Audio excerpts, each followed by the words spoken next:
You are currently living a life that is a direct insult to your potential.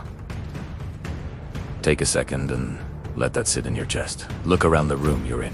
Look at the screen in your hand. Look at the habits you've repeated for the last 7 days. If you died tonight, would this version of you be the final draft? Is this the masterpiece you're leaving behind? A life of almost. A life of someday you want.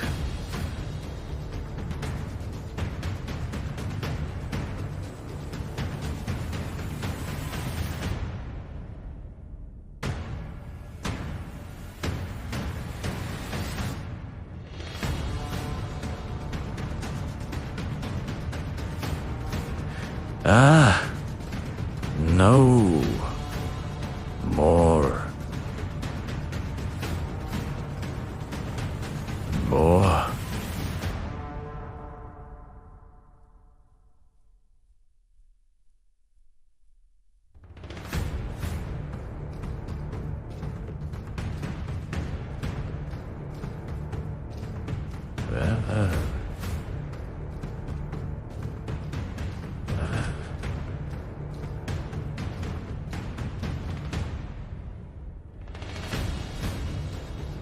You aren't burnt out.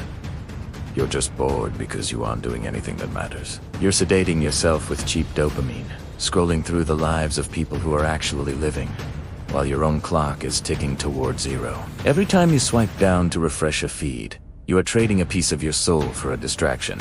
You're trading your greatness for a ghost. You wake up, and the first thing you do is surrender. You reach for that phone, and you let the world tell you how to feel.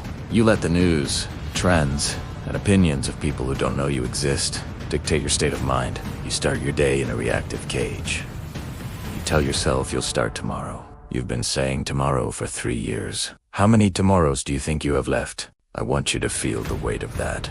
I want you to feel uncomfortable. Because comfort is a slow-acting poison. It's the warm water that boils the frog.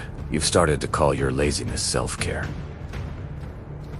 But deep down, you feel that ache in your stomach. That's the person you were meant to be screaming at, the person you've become. How long are you going to keep lying to yourself? You tell people you're busy. You aren't busy. You're distracted. You're busy being busy. You're terrified of what would happen if you actually gave 100%. If you failed, you'd have to admit you weren't good enough.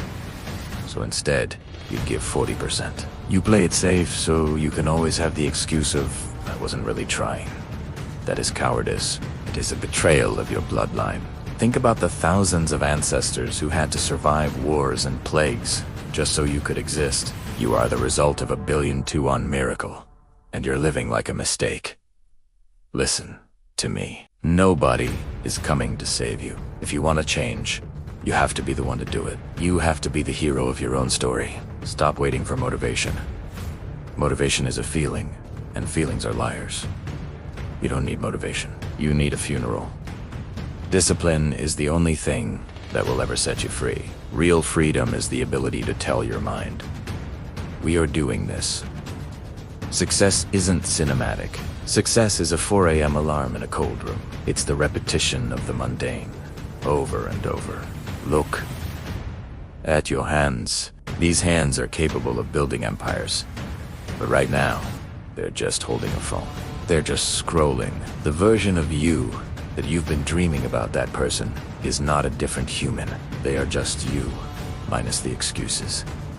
Pain is coming either way. You can choose the pain of discipline, or you can choose the pain of regret, which weighs tons. Imagine yourself 10 years from now. Imagine you never changed. See that person? They are screaming at you through time to wake up. The only thing separating those two people is the choices you make in the next hour. You need a new now. Growth only happens in the resistance. You get stronger by lifting the weight that almost breaks you. The winners do it scared. They do it tired. They do it broke. They do it alone. Stop asking for permission. It's time to start the comeback. It's time to show yourself what you are actually made of.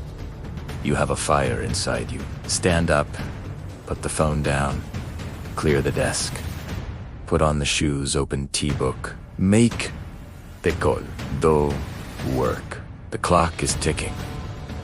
The world is moving, whatever it is. Do it now. Burn the story. Build the life. Go.